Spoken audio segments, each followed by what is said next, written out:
4 specials in 1 year. Take that, Larry the Cable Guy. Boston will never be the same. I BS'd my way into a Harvard frat house.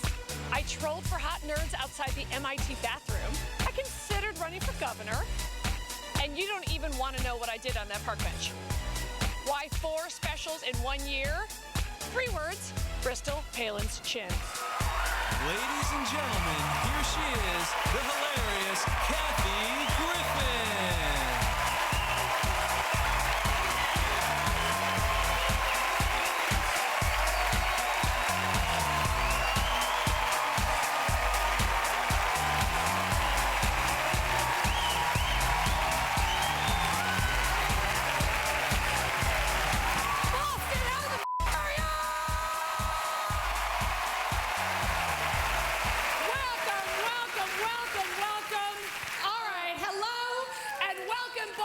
To Girl Down, Girl Down.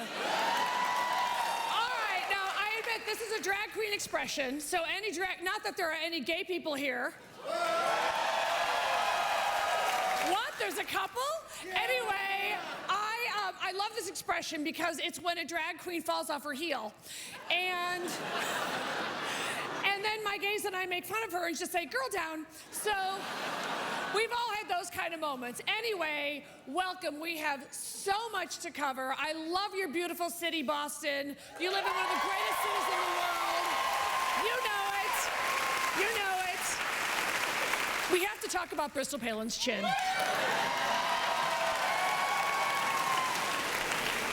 As you know, the Palin family, not big Kathy Griffin fans. And they think I'm like after their family, but I really don't give a shit about them. It's just that they're so f***ing funny.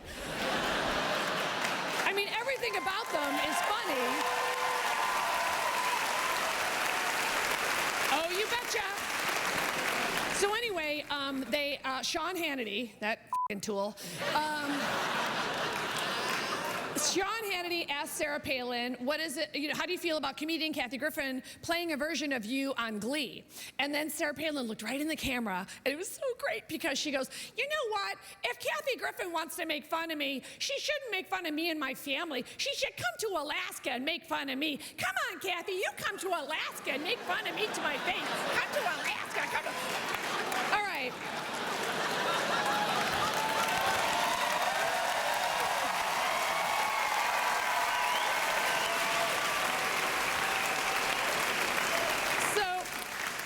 Great thing. Apparently, the research and development department of Team Griffin is more advanced than that of the Palin campaign, because what you guys know that dumb bitch doesn't even know is that not only did I go to Alaska, I went to Wasilla, I went to her house, knocked on her door with Levi Johnston.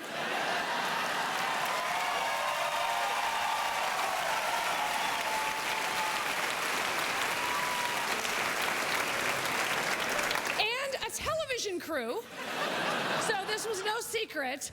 And I can also tell you, now that I've been on the Palin porch of the Palin compound, I could not see Russia. I looked and looked. I couldn't see any dancing Bolsheviks or caviar. I did not see 1 inch of Russia, so I don't know where she got that one. So. And by the way, I did leave her a note inviting her to my show in Anchorage. So I'm happy to go to Alaska and say it to her face. Done and done. All right, so now because this time she's angry with me because I like to make fun of Bristol because that's sort of fun. But well, wait, Bristol, by the way, who, keep in mind, is 20 years old. So it's not like I'm making fun of a baby, like when Hasselbeck goes on The View and says I'm making fun of children. Bristol's 20 years old and made over $250,000 last year on her speaking tour, speaking about... You're good. You're good. Speeches about teen abstinence with the f***ing 2-year-old. That's funny.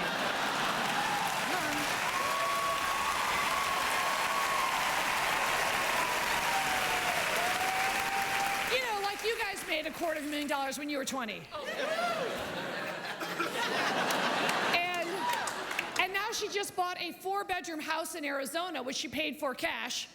What? Like you guys when you were 20 and you bought that 4-bedroom house outright with cash, remember? Okay, so Bristol Palin has this brand new chin, and I swear to God, she looks like Jay Leno.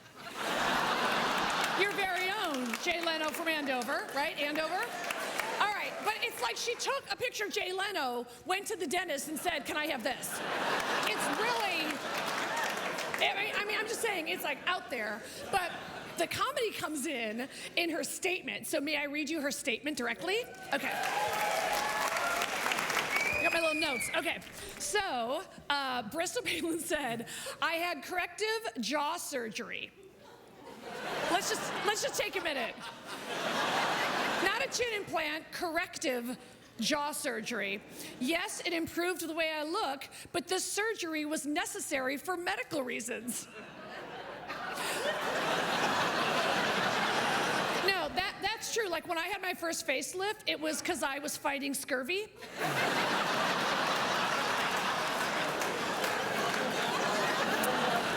And when I had my eye job, it was because I had rickets.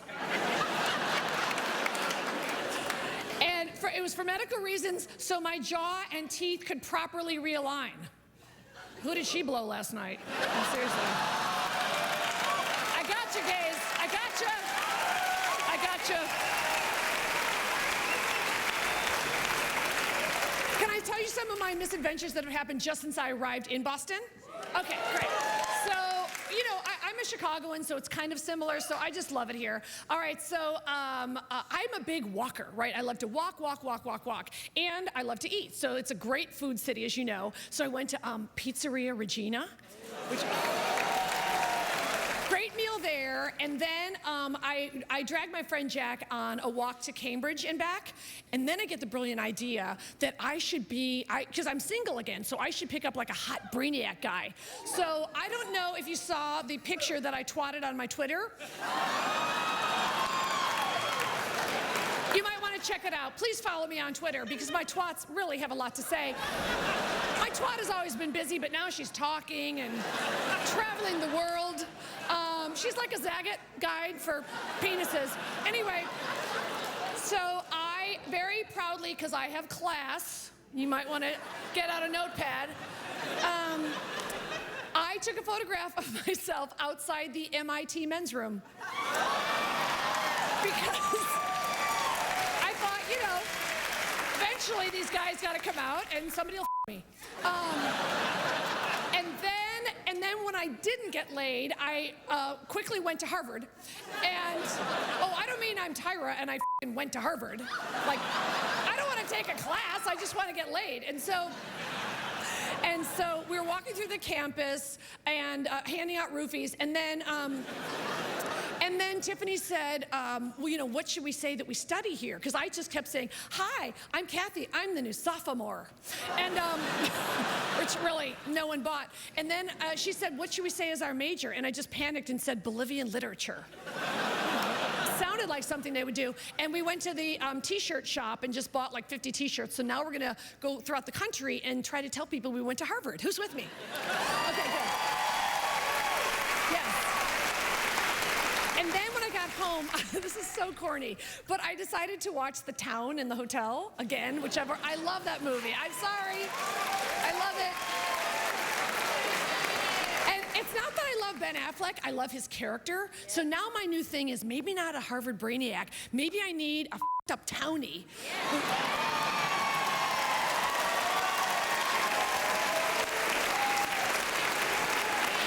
So I'd like a townie like Ben Affleck in The Town, and somebody who's like, he's like a sensitive townie that murdered a couple people, but he feels bad, you know?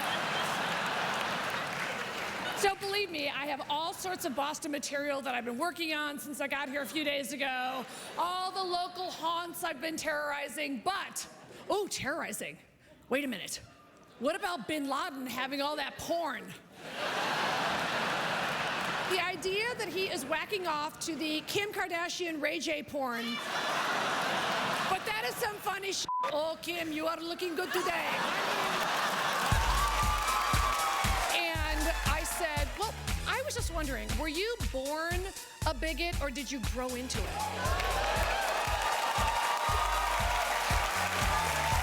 All right, so, you know, I kind of feel like there's sort of, I call it fake Hollywood celebrity trouble and then real trouble. And in this one, I sort of got in real trouble. Now, because when we did the episode of the D-List where we were, doing whatever we could to have a rally to help repeal Don't Ask, Don't Tell, we went to DC and I wanted to try to educate myself and not sound like a total dumbass. And so I did as much research as possible off camera. So that's where I got to sit down with your very own Barney Frank. Yes. Who's fighting the good fight against Don't Ask, Don't Tell and for other LGBT issues. Let me just say though, I still think he's a fake gay. I'm sorry, no. I have never seen a gay like that in my life, all right? He doesn't have the six-pack abs. I don't buy it. I think he's just doing it to get votes. I don't even think he's really gay. It's a sham. And first of all, I walked in there and he had never even heard of me. Girl down, girl down.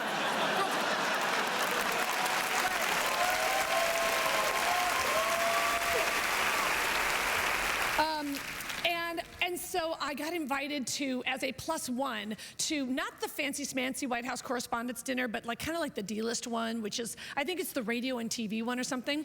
But I was all excited to go there, so I have a rented De La Renta gown, and I'm seeing all these senators and congresspeople, and it was very exciting to be in that environment. And I don't mean to sound like a tool, but for some reason, a lot of people wanted to take my picture. And here's what my theory. I think it's because what you should know is that Washington is really run by all of the gay assistants. So there's the good news. There's the good news. And often, the more right-wing or Republican the representative, the more gay and snappy their assistant is. And, so there's the good news. And of course, I really tried to be on good behavior because I really was somebody's +1, but I'm only human, and so I'm not really one to get into a fight with a famous person because I can't win. It's just me, right? So, but I was freaking all ears. I mean, if you watered them, they'd be a chia pet. I mean, they were like, I wasn't missing a beat. So I was being introduced to all these important people. I met Senator Lindsey Graham, who is not such a supporter of the LGBT issues. So I met him and we took a photo and I said, hey girl. And then, so I was pulled away from him and I thought, okay, stop it, Kathy, stop it, behave. And then, I swear to God, I did not plan this. So coincidentally, I'm getting on the escalator, and it was one of those 2-story escalators at the same time as Michele Bachmann. Same time, thank you, exactly. I was like, and I'm an atheist, and I was like, thank you, Jesus. Thank you. If you exist, you've really delivered. And I wasn't gonna say anything to her, but once again, I couldn't help but stare at her because I, of course, was remembering her post-State of the Union Tea Party rebuttal where she couldn't find the right camera. And remember, she was the one, and she's very pretty, and she was the one who did the whole rebuttal like this. Well, slavery didn't really happen. She's just, Oh, you know that she truly questions whether or not slavery happened. Anybody? Yeah, remember that when you're in the booth. Sorry, keep it light, Kathy, keep it light. Anyway. So, I'm just...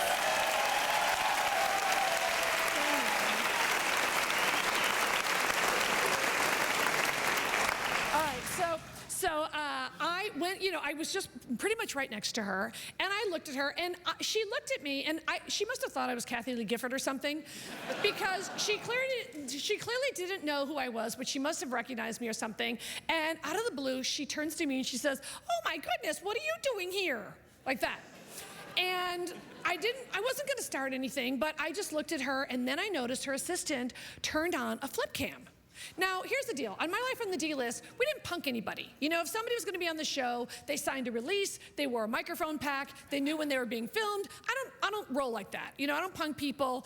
And so I thought it was kind of interesting that they would put on the flip cam and not ask permission or say what it was for. So I said, well, who's taping this? And she said, oh, that's somebody from my website.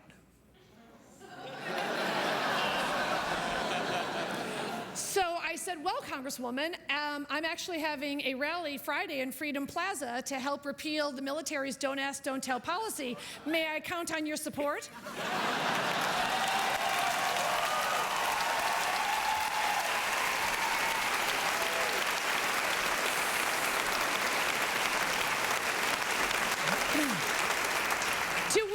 predictably said, "Oh, no, I don't think so."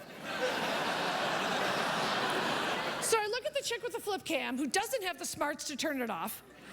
And I said, "Well, I was just wondering, were you born a bigot or did you grow into it?"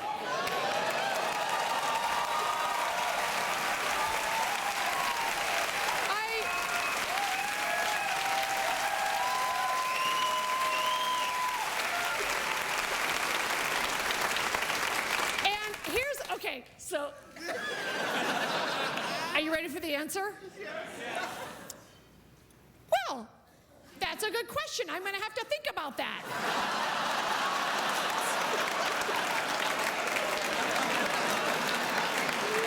Can you imagine if someone accused you of being a bigot? I mean, it's right up there with freaking the N-word and everything else. At least you're gonna BS and backtrack or something like that. No. She just says, "Oh, that's a good question." So then, I could not believe my good fortune because it was on tape. I was so excited. Plus, I look good. I was in hair and makeup. And so then, I don't know what came over me. Like, I lost my mind. And I think because I was on Law & Order once, I thought I was an attorney.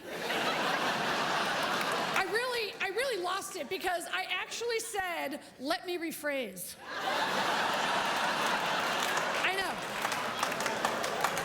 Like I'm the freaking good wife or some shit, you know what I mean? And I said, "Well, do you feel that you were born a bigot or do you feel it's more environmental?" Because you know that's always their argument about gay people is it's environmental. And then I thought, okay, give her another chance. And then she goes, "I'm gonna have to get back to you on that one." All right. So this is how Washington rolls, right? By the time I was at the top of the 2-story escalator, there was a guy there from either Reuters or the AP who had a little tape recorder. And he goes, "Is it true that you just confronted Michele Bachmann on an escalator?"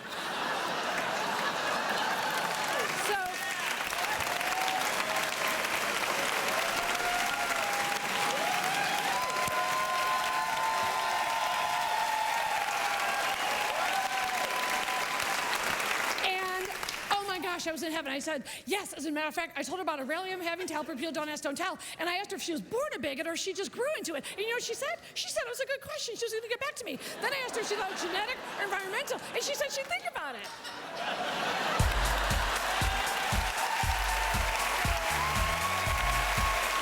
I go, "It's cash, because guess what? When the show starts, you and I are going to make it rain. Who's in?" Okay, you want to hear the behind the scenes from this year's New Year's Eve with your very own Anderson Cooper? Oh, you know that you do.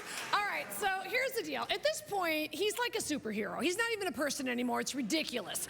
When you just see him when he went to Haiti and he picked up the bloody kid and jumped over the barricade and saved him. I mean, it's like ridiculous. He might as well have a freaking cape and, you know. So, of course, because he's gorgeous and he's smart, I have to give him shit every chance I get. I live for it. My goal is to get him fired. That's my goal. And you should know that when he's in the middle of one of his really serious shows, I will text him during the commercial and just say things like, "Stop bothering me." Or my favorite is to text him in a commercial break and say, "You look a little chubby." Which kills him. It kills him. All right, so I take New Year's Eve on CNN way too seriously. For me, it's like I'm Hugh Jackman hosting the Oscars. And usually Anderson has come back from, you know, Jalalabad or some really important story. And I'm super excited. I'm writing like on 3x5 cards, all kinds of jokes. And I'm always trying to throw him off his game and all that stuff. And you know that every year I get fired. Oh yeah, every year I do the show and then they fire me and then, so I don't know if I'm doing it next year. Believe me, they will ask me maybe December 28th. Maybe.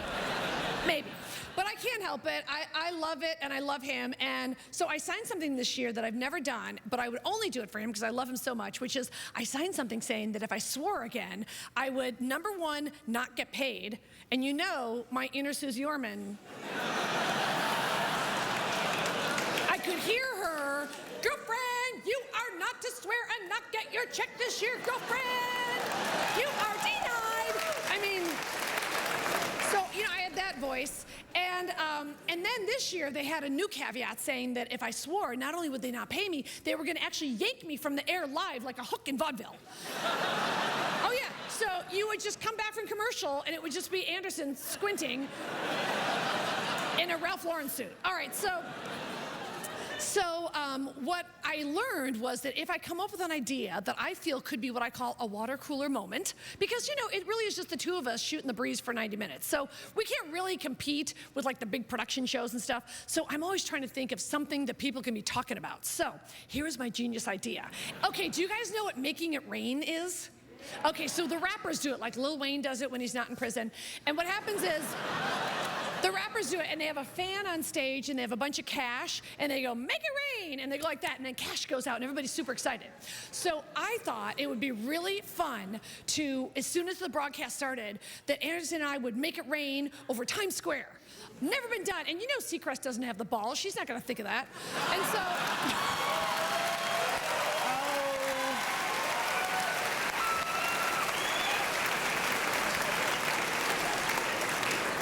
we kind of made up. We're like besties now. We get mani-pedis together. All right, so sure enough, I have Tiffany go to the bank and get $1,500 in singles. And I put it in like an oversized purse, and I'm masking it as a purse, because even I know not to go to Times Square with like a steel suitcase. So it's about it's about 2 minutes until we're about to go live globally on the air. And I actually take it as a compliment when Anderson says, out of all the places he travels in the world and all the difficult stories he does, he never sweats as much as New Year's Eve with me. So you're welcome, Mr. C. Anyway, so we go up onto the riser, and Anderson is there, and there's an NYPD cop there, and I've got my bag full of money, but I don't want to tell him. And so, like an idiot, I decide to like double check it just once to see, make sure the cash is there. So I opened it a little bit, forgetting he's a journalist who misses nothing, and so his steely blue eyes, boom, zoom in on it, and I open it this much, and he goes, "What are you doing?" So now it's 90 seconds until we're live, and I'm not gonna lie to the guy, so I just panic, and I was like, and then I realize I gotta sell it. I gotta sell it like I'm selling a freaking used car. So I go, it's cash, because guess what? When the show starts, you and I are gonna make it rain, who's in? And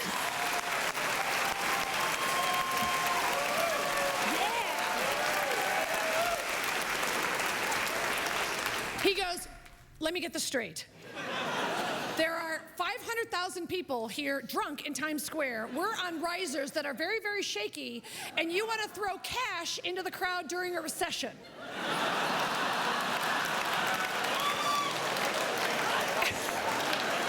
And I'm all, yeah, let's go. Woo! Make it rain. All right. The color drained out of his skin. His gray hair turned brown for an instant. And then the cop next to him just looks at me and goes, "Calf." So we didn't get to make it rain, and I'm probably canned again. But, you know, next year maybe I'll get him to, like, I don't know, pee on everybody. How do I do that without telling him? I'll figure it out. Okay. Please tell me I'm not the only person who's seen My Strange Addiction. Really? Okay. All right. This is one of these shows that you watch if you're feeling like maybe you're having like a nutty day, or you know, you feel like you just don't have a tight grasp on life. You watch My Strange Addiction and you will feel like the healthiest psychotherapist ever. Yeah, all right, so this is a show that deals with addictions I've never even heard of. So first of all, there's the lady who eats toilet paper, and her favorite kind is two-ply. Two-ply.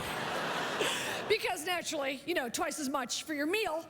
It is so magical. So they show her driving around, and she's got her roll of toilet paper, and she's looking all shifty. Yeah, because she doesn't want to scare people, and she takes it off, and she separates the plies, and then she takes it off in strips and just chews on it. And by the way, can you imagine being at a stop sign and seeing that?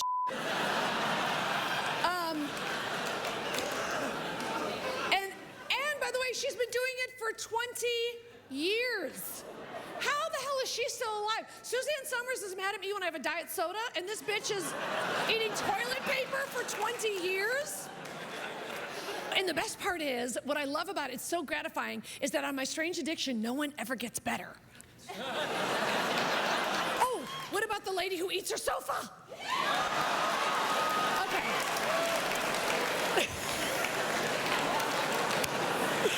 This is so sick. So she watches TV and she's all,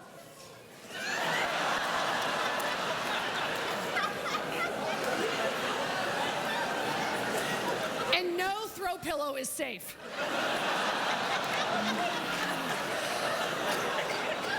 It is a freaking fantastic show. It just makes you feel better about yourself. Oh, no. Did you see the lady who eats Comet? Okay, so I'm not making this up. All right, so there's a lady who eats Comet. Why? Because it makes her feel clean. Yeah, you're the one who's crazy.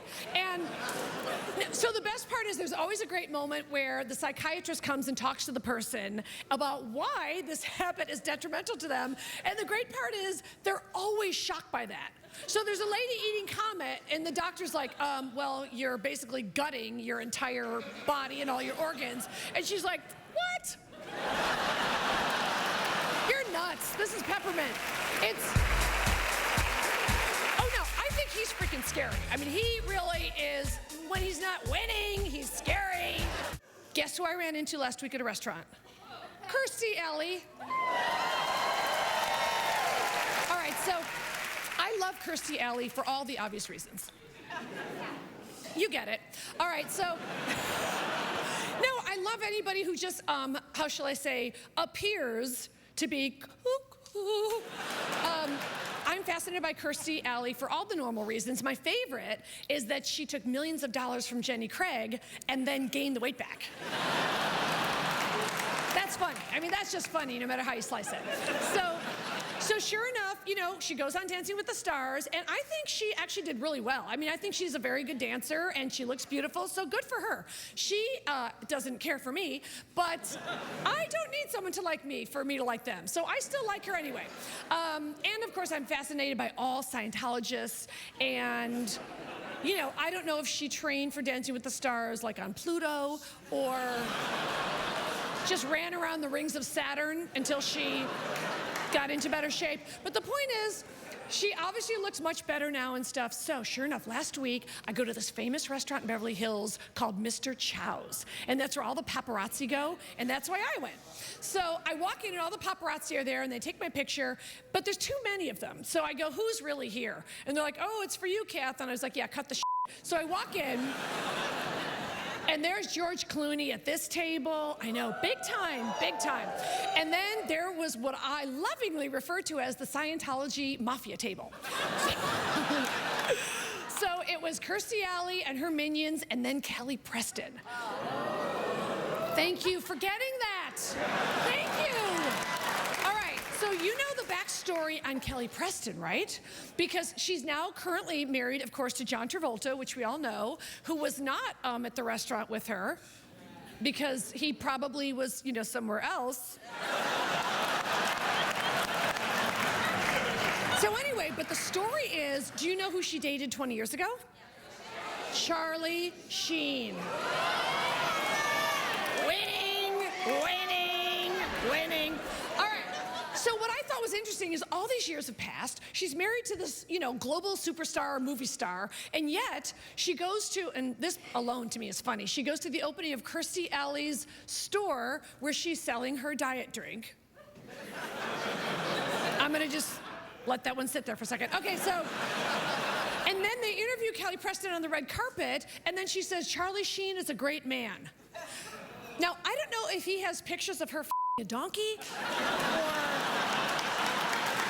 what, but why would you ever say Charlie Sheen is a great man?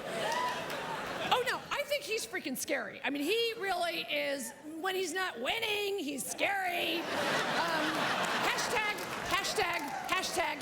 So, all right, so obviously you're watching Jersey Shore. Come on. Don't act like you're not. All right, so I've got a new little spin for you, because here's what I'm into even more than the show. Because, you know, they're in Italy and all that stuff. But what I'm into even more is the commercial with Ronnie for the diet pill. I'm Ronnie. It's me, Ronnie. All right.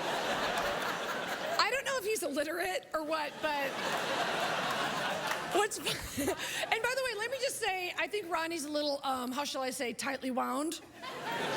Careful, ladies. All right, so the commercial is for some diet pill. I don't know the name of it. I don't give a shit.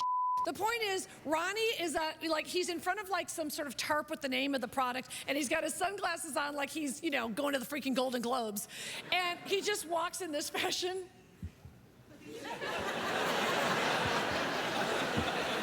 I'm Ronnie. And the best part is, he can't even do any dialogue, and so they have to have the other people do the heavy lifting of the commercial. So then they'll cut away to some Jersey girl in a bikini. Ronnie, I gotta ask you a question. I'm trying to take off the pounds, and I'm having trouble. How do you do it? I'm Ronnie. And that's all. That's all he says. So great. All right, so now should we talk a little Real Housewives?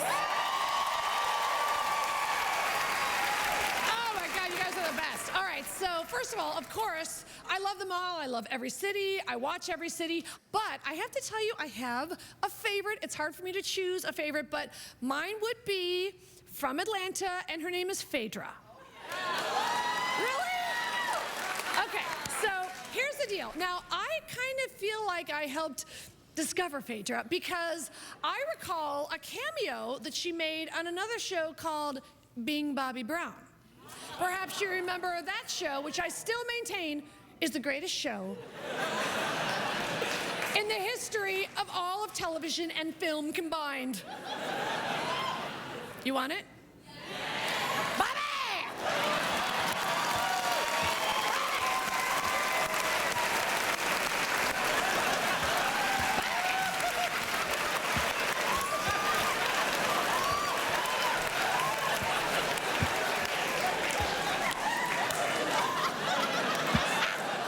Sister love. All right, so there was an episode of Being Bobby Brown, and besides it being an episode, it was very, very newsworthy. It was one of the times that Bobby was in court, which he is wont to do, and he had probably burned through enough money to have used the more established attorneys. So his new attorney was Phaedra, and when I heard her say, and this was just a teeny part on Being Bobby Brown, you know, however many years ago, when I heard her say, "Your Honor, my client be innocent."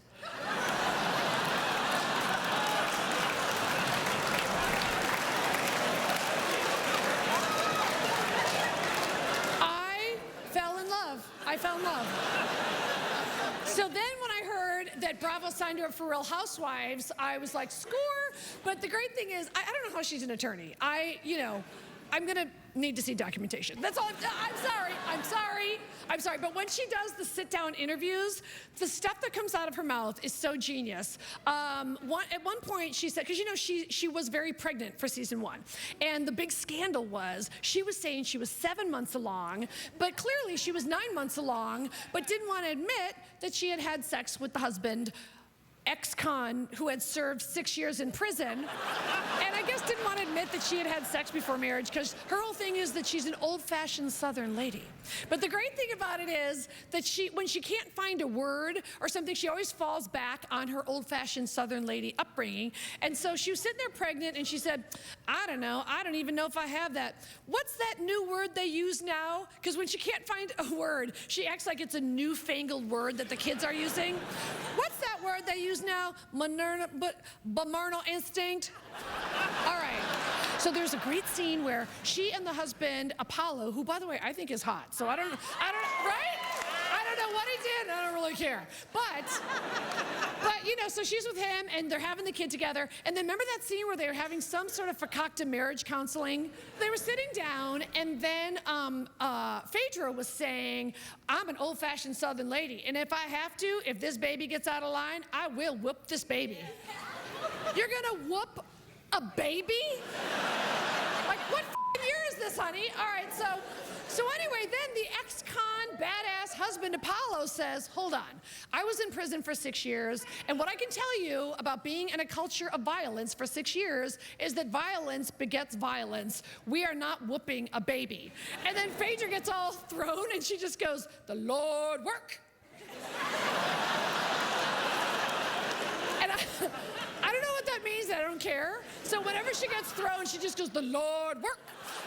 So then it's time for her to give birth, and then they send poor Candy, who's kind of the hero of the series. So, and I love Candy, so poor Candy has to do the dirty work of the other ones. And so Phaedra's in the birthing bed, or whatever the hell it's called, and then Candy says, you know, the other girls were sort of questioning whether or not you're 7 months along, because it really, you know, it looks like you're full term. And then the doctor is there, and he hasn't been on the show before, and he starts laughing, and he goes, no, she's 9 months along. And then, and Phaedra goes, that's your theory.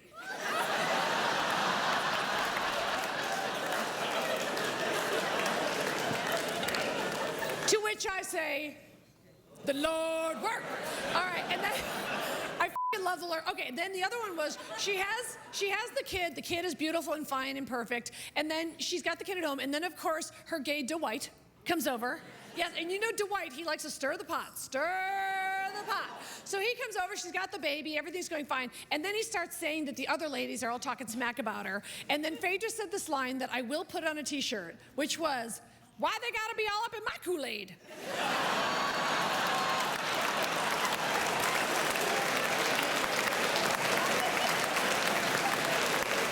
Tell you about the backstage at Glee. All right, let me tell you about backstage at Glee. Yeah, I was on Glee. Yeah. All right.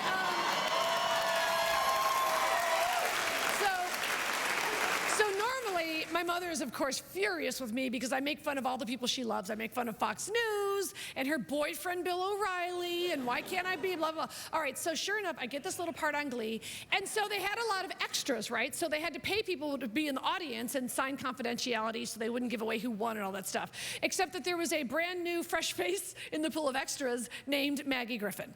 So we're there, and my mom is being an extra and being a good extra and dazzled by everyone singing and dancing and everything. And then, sure enough, Jane Lynch comes up to me, and I'm with my mom, and she says, well, you're not going to believe who's making a set visit today. And I said, who? And she goes, Bill O'Reilly.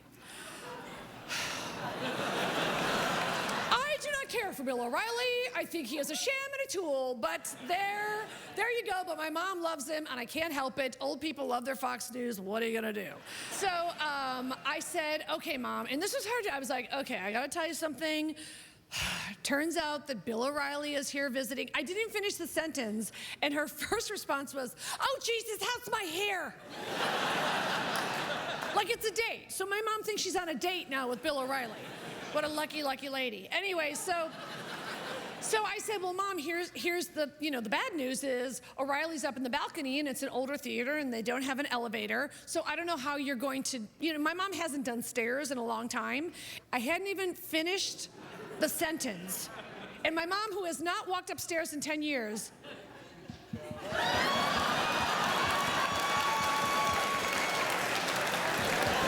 she was like Flojo at the Olympics when the gun went off. I mean, miraculous recovery. She like chucked the walker. All right, so I take her up there, and this was just the tool move that he pulled. So he's standing there and he's talking to someone, and I'm standing there with my mom, and I waited for a second, and then I said, excuse me, nothing. Waiting, and then, she's standing there, right? So I said, pardon me, nothing, and finally I just go, she's 90. So he turned around, and Jane Lynch is there with the camera, ready to go. And my mom turns into freaking Tammy in The Bachelor. Like, I thought she was gonna fall into his arms and swoon. I didn't know what the hell she was gonna do. And I said, well, my mom wants a picture with you. And then my mom starts apologizing. I'm sorry about what Kathleen says about you. That's terrible. I think you're a wonderful American, and you're very handsome in person. Oh, you're real tall and strapping. You're a big guy, Bill. I should call you Big Bill. I'm like, oh. So she got me. She got me back. Anyway, so I took the most ridiculous picture with my mother and Bill O'Reilly, which I will never show you because it is shame-based. It is shame, no, I will never, because my mom is like this. O'Reilly's kind of standing there, and granted, this is not my proudest moment and not very mature, but I was standing there next to him going like this. And you will never see it. All right.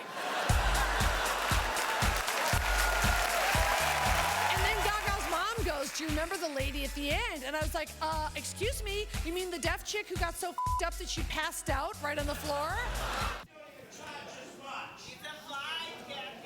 There's a fight going on? What happened?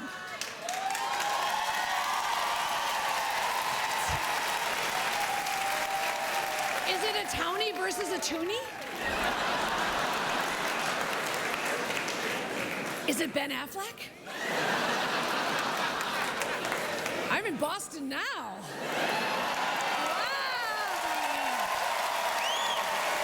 That was exciting. Okay, so when I was doing shows in New York, I got a really interesting request that Lady Gaga's mom and dad wanted to come backstage and meet me. So, of course, being a gay man, of course, I love Lady Gaga.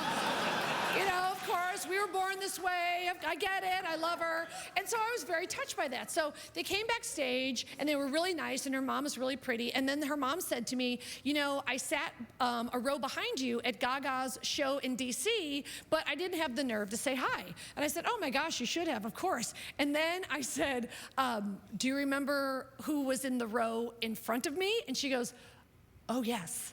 So we go, and I thought they were great seats. They were just kind of off to the side, like risers, right? And I look in the pit, and I see a couple of interpreters for the deaf. And I've done many shows with interpreters, and usually they stand over there, and I always with them, and I always go like, fisting, fisting, me up the ass, pussy, pussy, pussy. And they have to like do this, and it's just, you know, it's terrible.